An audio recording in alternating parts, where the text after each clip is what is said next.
siya ng Pangulo dahil sinasabing, alam po ba siya ng Pangulo dahil sinasabing may papel daw tong si Mabanta doon sa online political campaigns noon na sumusuporta kay Pangulong Marcos? Hindi po siya kaibigan ng Pangulo, pero siguro mas nanaisin ko po kung ito po ang inyong itatanong dahil ito po ay mismong pinost ni Franco Mabanta.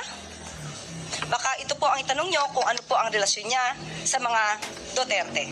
Ayan po mga kababayan, may hawak na kaagad na litrato itong si Claire Castro na magkakasama sila ng nahuli at saka pamilya Duterte. A few moments later. Ayan, paano ito ngayon? Auntie Claire Castro, ipaliwanag mo ito. Kaya ka nasabihan ng reyna ng fake news dahil napakasinungaling mo eh. Ayan po mga kababayan, no. Paano yan?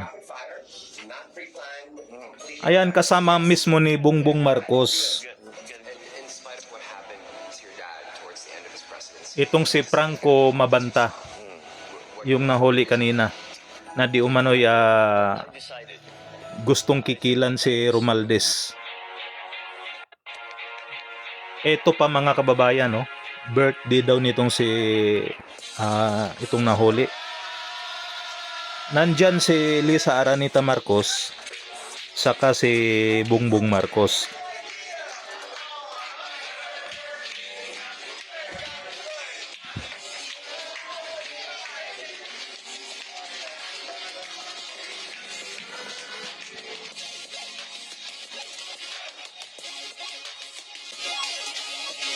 Ayan si Lisa Aranita Marcos mga kababayan ko, no? Ayan si Bongbong Marcos. Aba, napakatindi ng mga ito mga kababayan. Habang ito naman yung mga larawan na ating nakuha dito sa official page nitong si Franco Mabanta. Ayan po mga kababayan, magkakasama sila ni Sandro Marcos.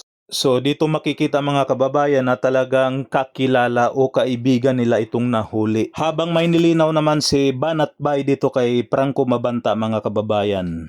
Ayan po. Franco Mabanta ng PGMN, nahuli sa entrapment ng NBI. Naku po, ito na nga ang kwento. Nahuli daw ito si Franco Mabanta ng PGMN na kinikikila no ini-extort si Romualdez.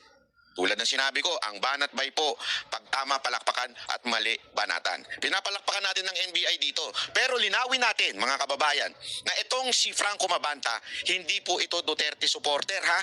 Kasi yan ang mga packaging na naman ng kung ano-ano mga balita na si Franco Mabanta daw ay isang DDS. Hindi ho totoo yan.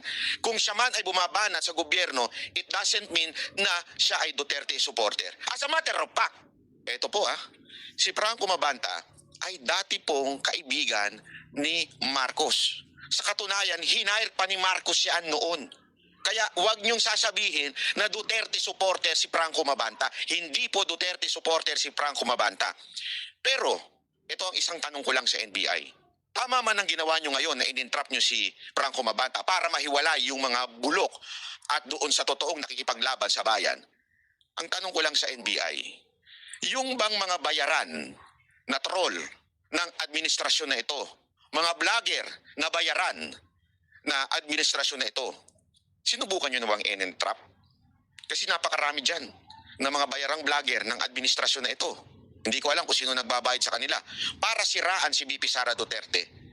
In-entrap nyo na po ba? Sana pati yun para hindi kayo matawag na bias. Maraming salamat sa inyo NBI. Pero, Direktor, ito isang hamon sa iyo. Sana, pati yung mga bayaran para siraan si VP Sara Duterte, i-entrap nyo rin. Salamat po.